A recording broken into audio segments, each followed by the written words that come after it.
42 سالوں سے یہ حصہ جو عوام کو حقوق دیتا ہے یہ اسی طرح پرنسپلز آف پالیسی میں پڑا ہوا ہے 42 سال میں. اب آپ دیکھ لیں کتنی حکومتیں آئیں اور کتنی گئیں. 42 سال سے اسے واجب العمل اور واجب النفاذ نہیں بنایا گیا. کس نے نہیں بنایا؟ یہ کام عوام نے کرنا تھا. یہ انہی پارلیمنٹ نے کرنا تھا جس میں ڈاکو چور لٹیرے منتخب ہو کے جاتے ہیں، جس نے عوام کے دشمن منتخب ہو کے جاتے ہیں، جس میں سیاسی اور معاشی دہشت گرد منتخب ہو کے جاتے ہیں. الا ماشاء اللہ، سوائے چند لوگوں کے جو صاف ظاہر ہے اس کردار کے حامل نہیں ہوتے. بہت قلیل لوگ اس سے مستثنا ہوتے ہیں. میجورٹی وہ لوگ ہیں جو اس پارلیمنٹ کو وفاقی یا صوبائی ان میں بیٹھتے ہیں. اکثریت ایسے لوگوں کی جنہیں عوام کے حقوق سے سروکار ہی نہیں، وہ عوام کو جانوروں سے بھی بدتر سمجھتے ہیں. اس لیے وہ اس پورے حصے کو جس میں عوام کے حقوق ہیں ان کو واجب العمل اور واجب النفاذ 42 سال گزر گئے نہیں بناتے. اور ان کو پرنسپلز آف پالیسی، یہ پالیسی کے رہنما اصول ہیں. جہاں تمہاری سلطنت حکومت اور تمہارے کاروبار اور اختیار کا میٹر آتا ہے وہ نفاذ کے لیے واجب ہیں.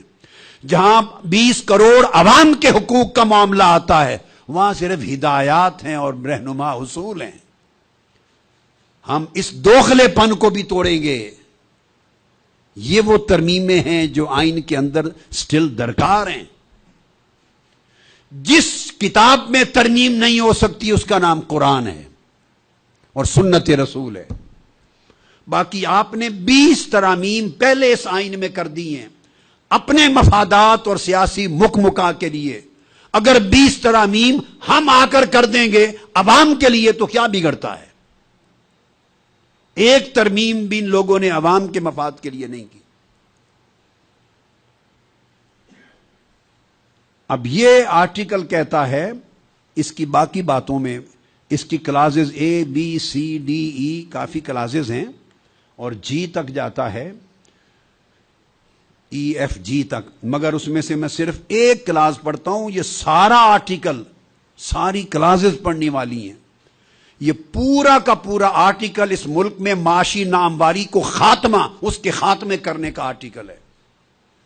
غریب اور امیر کے درمیان جو فرق ہے اس کو کم تر کرنے پر مشتمل ہے. دولت کی منصفانہ تقسیم کی ضمانت کرتا ہے. لوگوں کے معیار زندگی کو بلند کرنے کی بات کرتا ہے. یہ وہ نقشہ ہے پاکستان کا جو انشاءاللہ انقلاب کے بعد لوگ دیکھیں گے.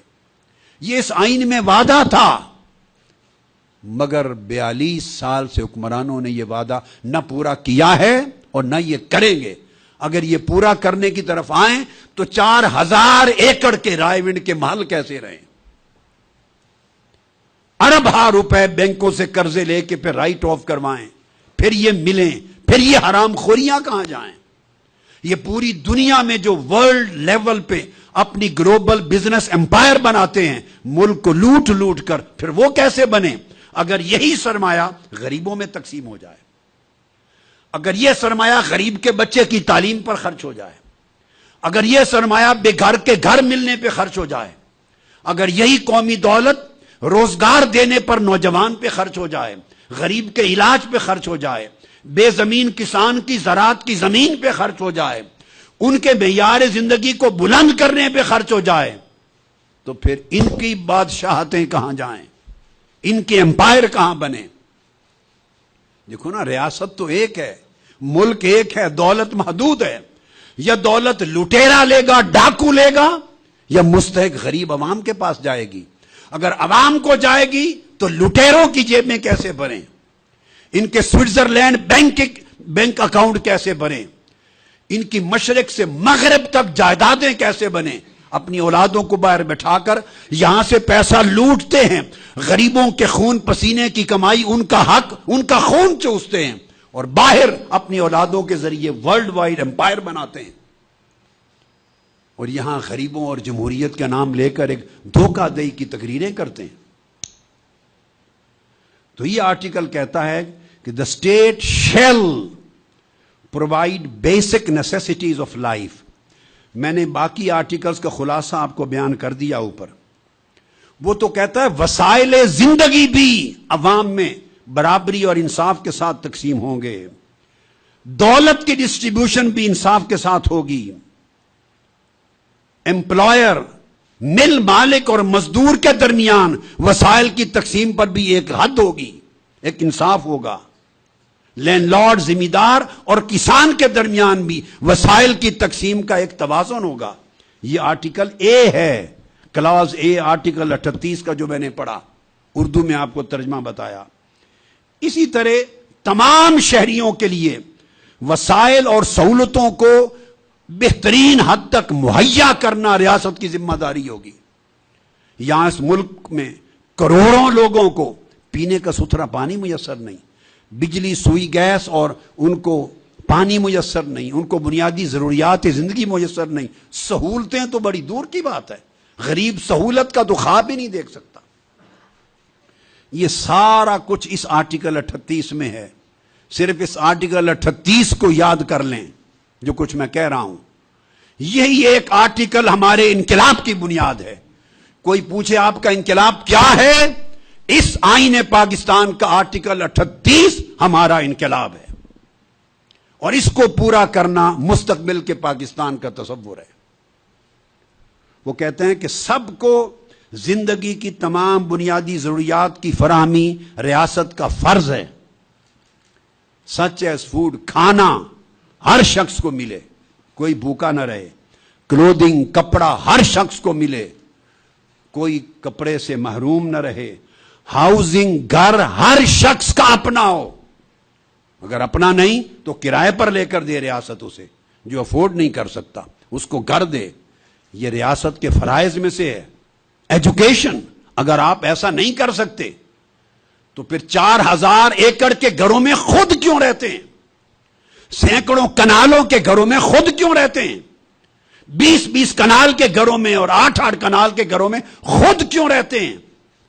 میں ایک دین کے طالب علم ہونے کی حیثیت سے رسول پاک صلی اللہ علیہ وسلم کی بصیرت دینی اور تعلیمات اور سیدنا فاروق اعظم رضی اللہ تعالیٰ عنہ کا اجتماعی فلسفہ معاشرت سب کچھ سامنے رکھ کر بتا رہا ہوں. جب غریبوں کو رہنے کا گھر نہ ملے، اتنے بڑے محلات میں رہنا حرام ہے، پھر غریب کا حق ہوگا کہ ان سے چھین لے، ان سے چھین لے. روٹی جس کو نہیں ملتی اور دوسری طرف عیاشی کرنے والے حکمران ہیں، غریب کا حق ہے کہ ان کے نوالے بھی چھین لے. اور میں بتانا چاہتا ہوں یہ انقلاب اس طرح ہوگا کہ غریب کو اس کا حق دلائیں گے، اور غریب کا حق لوٹنے والا عیاشی نہیں کر سکے گا اس ملک میں. تو آئین کا آرٹیکل کہتا ہے کہ گھر دینا، کھانا دینا، کپڑے دینا، ہر غریب کے بچے کو تعلیم دینا اور علاج دینا، یہ آئین کے آرٹیکل 38 کلاز ڈی کے تحت ریاست کا فرض ہے. اب مجھے بتائیے وہ کہاں گیا فرض؟ اور پھر آرٹیکل 8 میں ہے، ای میں، to reduce the state shall reduce disparity in the income and earnings of individuals. لوگوں کی انکم اور وسائل یعنی دولت کے درمیان جو فرق ہے غیر معمولی، اس کو کم کرے گی ریاست اور ایک اعتدال اور توازن پیدا کرے گی. یہ وہ آرٹیکل ہے 38 جو میں نے ان کے آپ کو بتایا.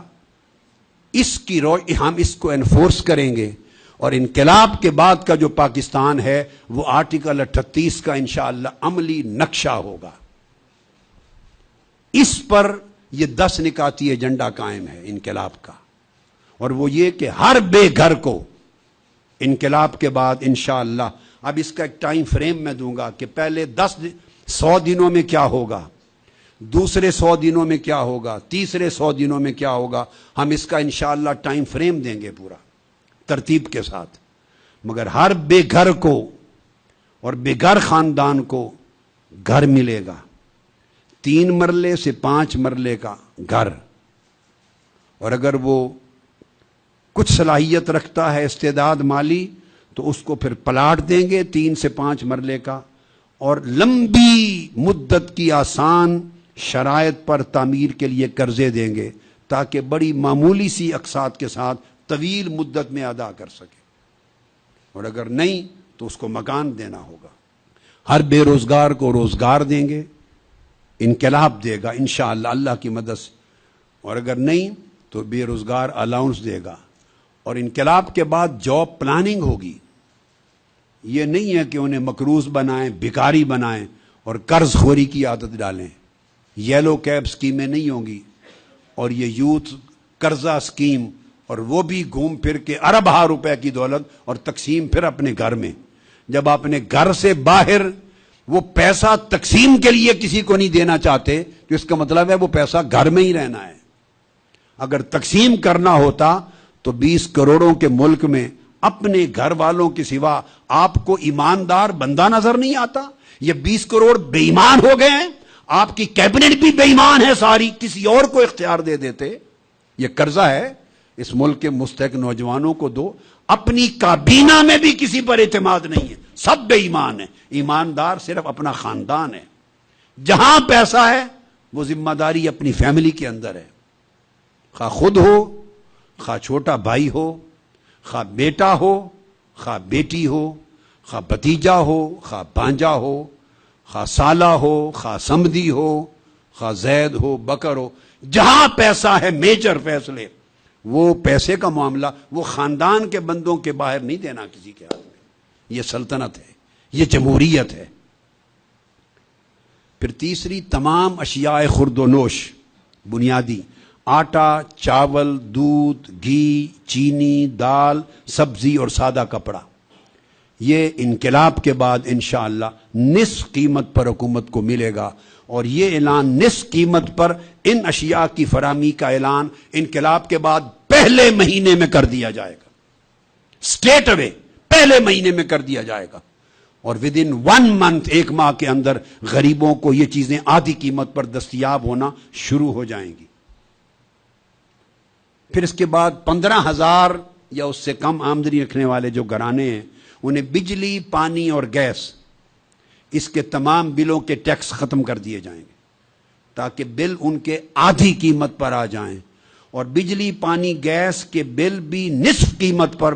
یہ بھی اعلان کر رہا ہوں، انقلاب کے بعد پہلے مہینے میں عوام کو سہولت دے دی جائے گی، 2-3 مہینے بھی نہیں، یہ پہلے اعلانات میں سے ہوگا انشاءاللہ۔ پہلے مہینے میں لوگ دیکھیں گے جو بل آئے گا نصف قیمت پہ چلا جائے گا تاکہ غریب جینے کے لیے سکھ کا سانس لے سکیں۔ پھر غریبوں کا علاج کے لیے اسٹیٹ میڈیکل انشورنس کا ایک نظام بنائیں گے، سرکاری انشورنس، اس کے ذریعے رجسٹریشن ہوگی، ذرائع آمدنی، تنخواہ معلوم ہوگی، وسائل ریکارڈ کے بعد پھر ان کو مفت علاج کی سہولتیں فراہم کی جائیں گی، اور سرکاری ہاسپٹلز کا جو معیار ہے وہ بہتر کیا جائے گا۔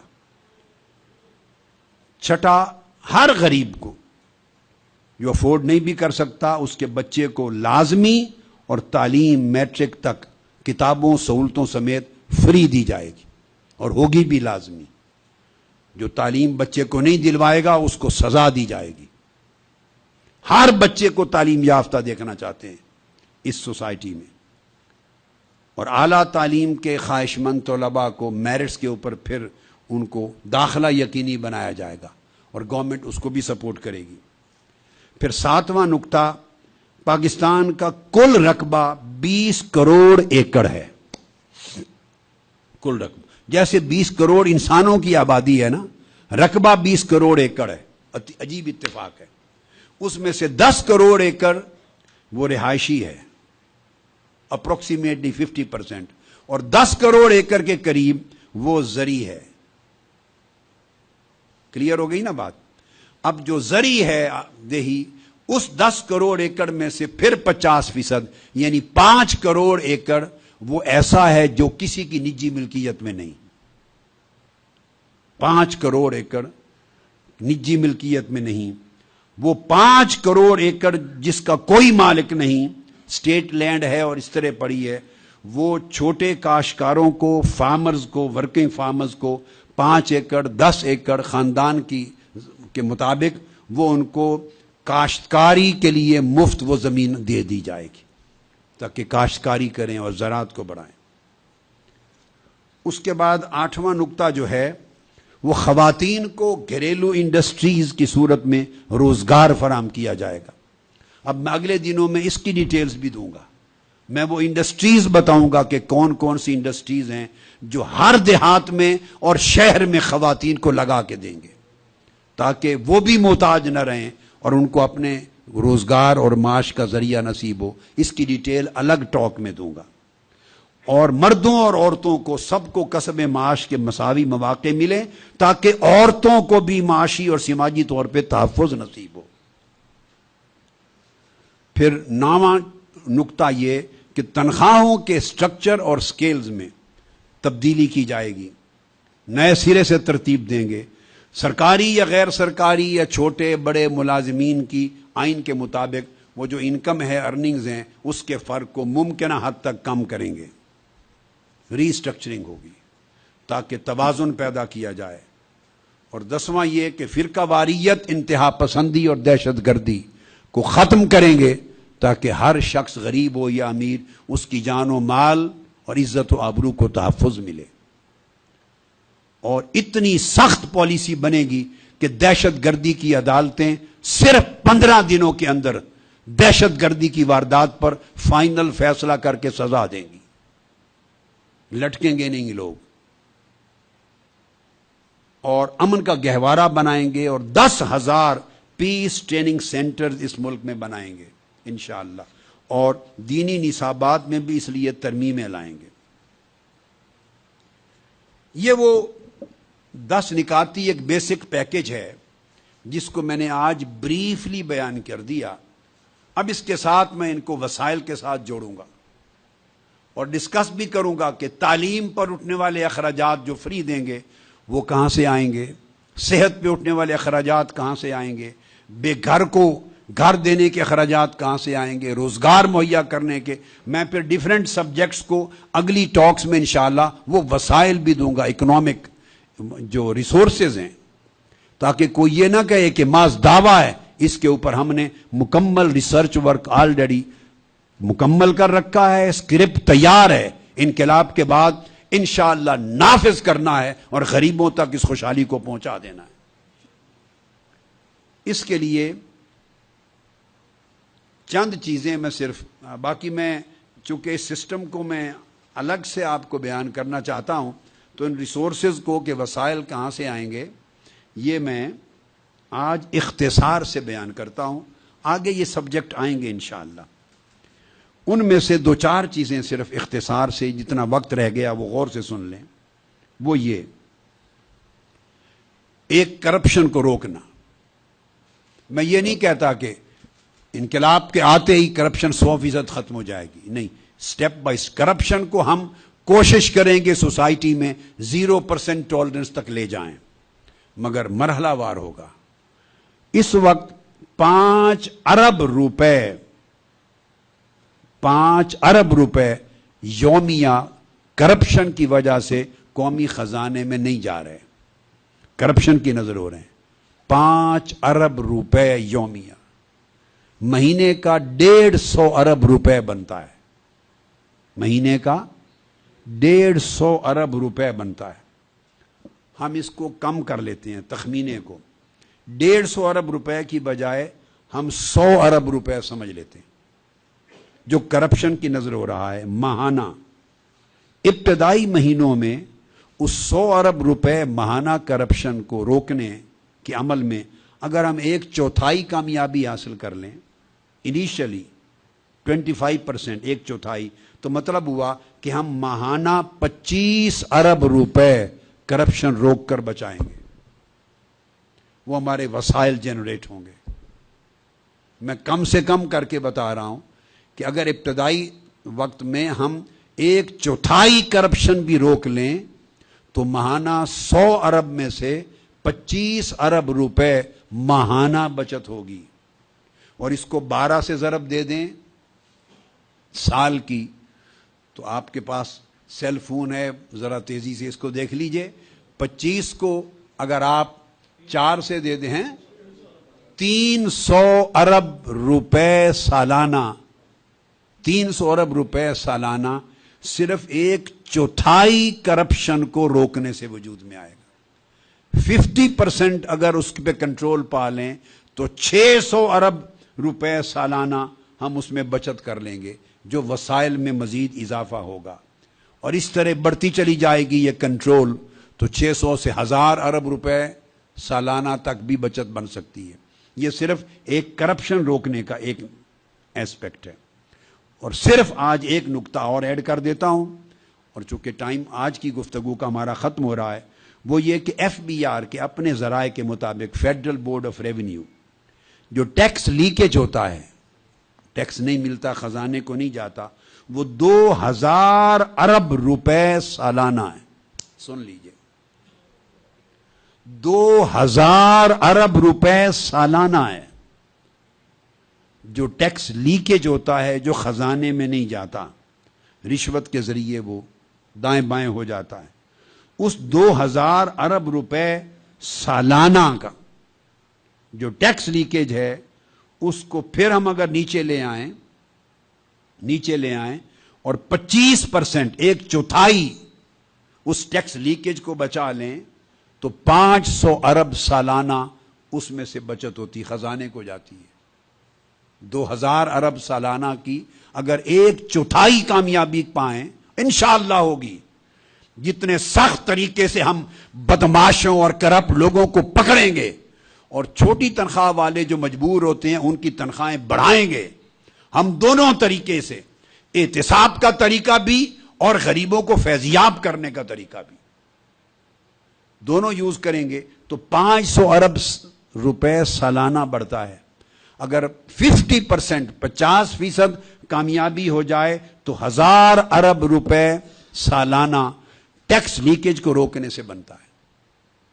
تو آج کی گفتگو میں صرف ریسورسز کے باب میں 2 نقطوں پر ختم کر رہا ہوں، ایک کرپشن کو گریجولی روکنا، اور ایک ٹیکس لیکیج کو گریجولی روکنے سے ہمارے لگ بھگ 2000 ارب روپے سالانہ ان 2 سورسز سے بچتے ہیں۔ میں ابھی 100% روکنے کی بات نہیں کر رہا، گریجولی اتنی بچت ہوتی ہے، یہ قومی خزانے میں جاتا ہے، اور یہ قومی خزانے میں جائے تو ملک اور عوام اور غریبوں کی خوشحالی پہ خرچ ہوتا ہے۔ اگلا یہ جو سبجیکٹ ہے، اس کا اگلا سبسٹینس انشاءاللہ آئندہ گفتگو میں کل اور آنورڈ ہم جاری رکھیں گے۔ شکریہ، والسلام علیکم ورحمۃ اللہ۔